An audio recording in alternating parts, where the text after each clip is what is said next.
por la revelación. Podríamos hablar de dos conceptos de revelaciones, incluso de tres conceptos de revelaciones. La principal, obviamente, es lo que se llama la revelación pública.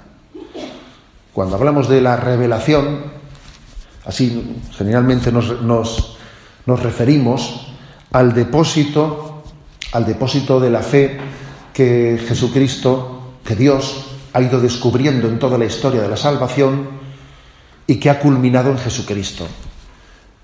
Una revelación que comenzó pues con la elección del pueblo de Israel, ¿no?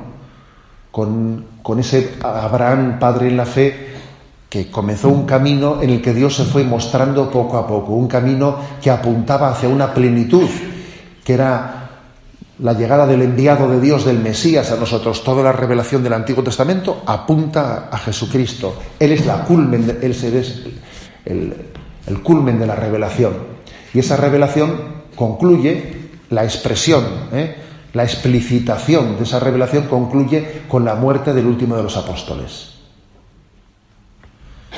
Y por lo tanto el libro del Apocalipsis es el último libro de la revelación y termina diciendo: Maránata, ven Señor Jesús. Esa es la revelación pública. Se distingue de la revelación privada, y es que aunque la revelación ya había llegado a su culminación, dice San Juan de la Cruz que Dios pronunció una palabra y luego se quedó mudo. Es una expresión de San Juan de la Cruz como diciendo: mira, después de que Dios ha hablado en Jesucristo, ya no estés esperando a que te diga cosas que anteriormente no te dijo. Si te lo ha dicho todo ya, en Jesucristo te lo ha dicho todo. El que uno esté pretendiendo oír, escuchar cosas que Jesucristo no me dijo porque me quedo insatisfecho con lo que me dijo el Evangelio, mal asunto. Dios ha pronunciado una palabra y se quedó mudo. ¿Y qué palabra es esa? Pues el Verbo, Jesucristo. Eso es verdad, ¿eh? Por eso la revelación pública para nosotros no es un capítulo más, no, es la totalidad.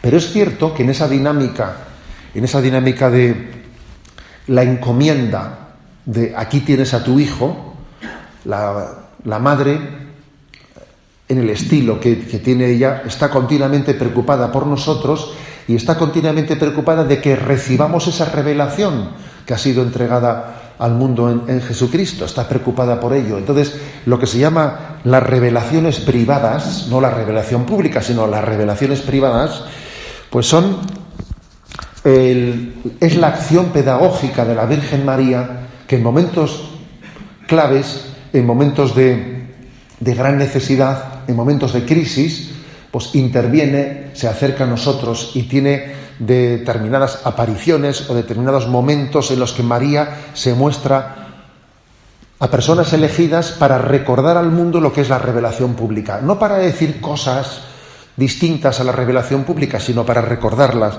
para refrescarlas, ¿no? La Iglesia discierne y puede aprobar, ¿no? Puede aprobar, pues, como convenientes, como adecuadas, como una pedagogía para explicar, comprender mejor, para refrescar la memoria de lo que dijo la revelación pública, determinados mensajes, pues, de la Virgen María en las revelaciones privadas, o incluso también de Jesucristo, ¿no? Como es el caso de las apariciones del Sagrado Corazón a Santa Margarita María. La Iglesia se compromete no tanto ya con el hecho de las apariciones, sino con el hecho de los mensajes que se han transmitido en esas revelaciones privadas, pues como que son acordes con la revelación pública. Eso se llama las revelaciones privadas, caso de Fátima, por ejemplo, ¿no?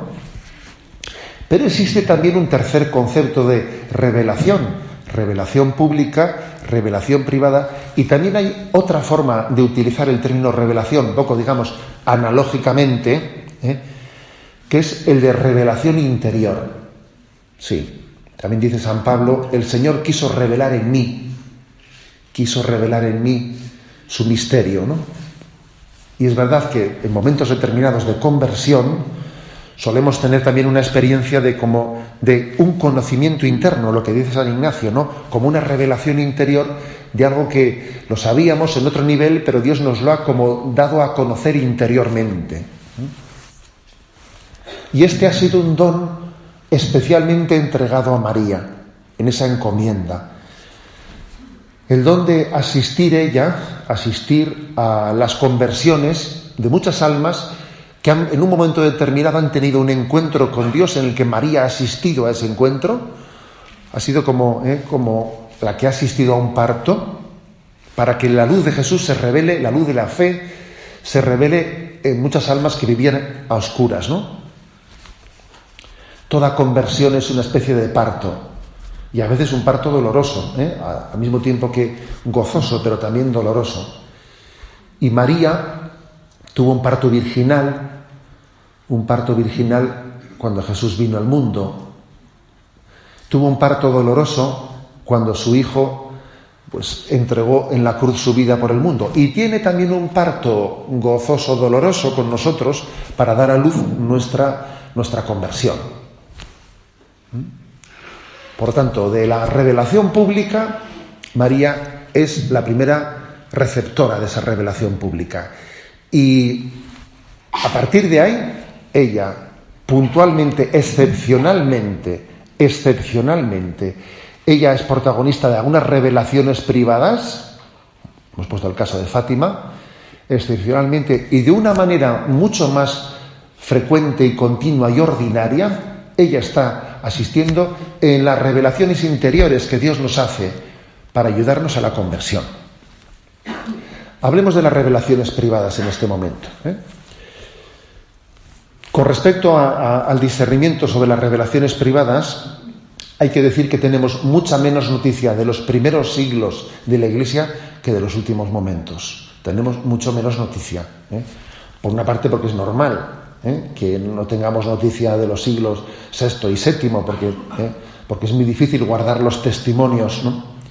Pero también por un motivo muy claro, y es que fue en el año 1512, en el Quinto Concilio de Letrán, cuando se tomó la decisión de que fuese el Papa el que discerniese la autenticidad de las apariciones o de las revelaciones privadas. Eso fue una decisión que se tomó en el año 1512. Lo cual quiere decir que muchísimas, ¿no?, de las revelaciones privadas anteriormente no tenían también en la Iglesia pues un cauce y una forma de discernimiento. Eso explica también por qué tenemos mucho menos noticia de los primeros siglos. Desde entonces, en los discernimientos que ha hecho la Iglesia sobre revelaciones privadas, ha habido 29 casos de aprobaciones explícitas, o sea, casi 30, 29. Algunos de ellos también sobre casos anteriores al 1512. El primer caso, pues el de la Virgen María en el Pilar, cuando todavía la Virgen María estaba en carne mortal, cuando todavía no había sido asunta a los cielos, tiene una primera, revelación privada nada más y nada menos que a uno de los apóstoles, a Santiago en Zaragoza.